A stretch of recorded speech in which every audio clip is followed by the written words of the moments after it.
Progress Test, Unit 6. Today in Heroes That History Forgot, we're looking at early female travel writers. Tell us more, Owen.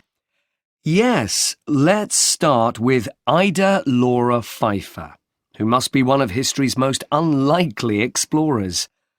Growing up in Vienna in the early 1800s with her 5 brothers and her controlling, intolerant father, she'd always dreamed of travelling. But by 1820, she was living a quiet life, married with 2 children. She wasn't free to fulfill her dream? Not until her husband died in 1838. Even then, she had no money, and she lived at a time when it was considered improper for women to travel without being chaperoned. Despite these difficulties, in 1842, she travelled by boat down the Danube River to the Black Sea, then went to Turkey, Palestine, Egypt, and Italy. She was making up for lost time, all those years when she'd wanted to travel but couldn't. 9 months later, she came home and wrote a book about her journey. Its publication and popularity gave her the money to travel again, this time to Scandinavia. She wrote a book about that journey too. Then, in 1846, she travelled around the globe, going through South America, the Pacific Islands, Asia, and the Mediterranean. She must have had the time of her life. Yes, as well as some near escapes.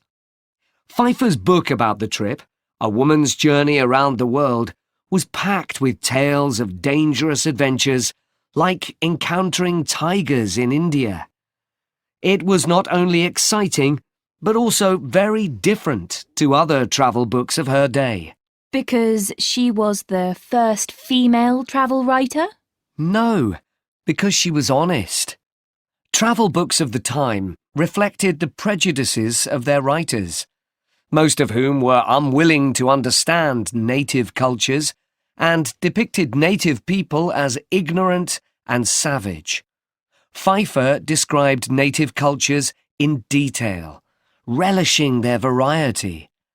On her second journey around the world, Pfeiffer visited the Dayak people of Borneo and the Batak people of Indonesia, both of whom were feared for being cannibals.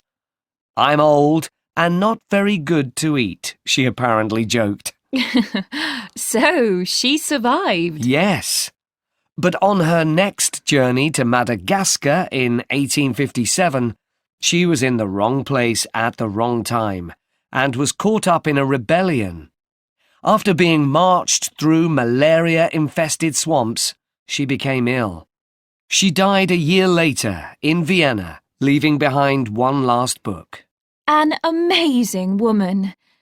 Now, I think you're going to tell us about Mary Kingsley. That's right. Kingsley was a woman who fearlessly canoed dangerous rivers and cut through thick jungles, dressed in heavy, black Victorian skirts.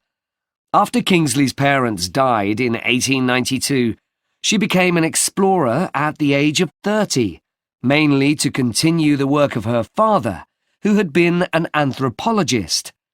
She caught a ship to the Canary Islands and then to West Africa, learning to be a sailor on the way. For the next 5 months, she travelled along the West African coast, writing about the cultures there and collecting samples to take back to England. Her second trip to West Africa in 1894 involved canoeing along rivers, meeting crocodiles, hippos, and other dangerous animals. During this trip, she became the second climber to reach the summit of Mount Cameroon. She also fell into a 3-metre-deep animal trap full of wooden spikes, but miraculously survived. And what about her writing? After returning to England in 1895, she wrote 2 books in which she described the complexity and richness of African culture, and criticised European attempts to wipe it out. Did anyone listen to her? Sadly, no. More popular books, like Joseph Conrad's novel Heart of Darkness, published at the same time, supported the traditional view of Africa as a primitive and savage place that needed to be civilized by Europeans. Also, colonial powers were fighting for influence in Africa, so nobody was interested in preserving African culture.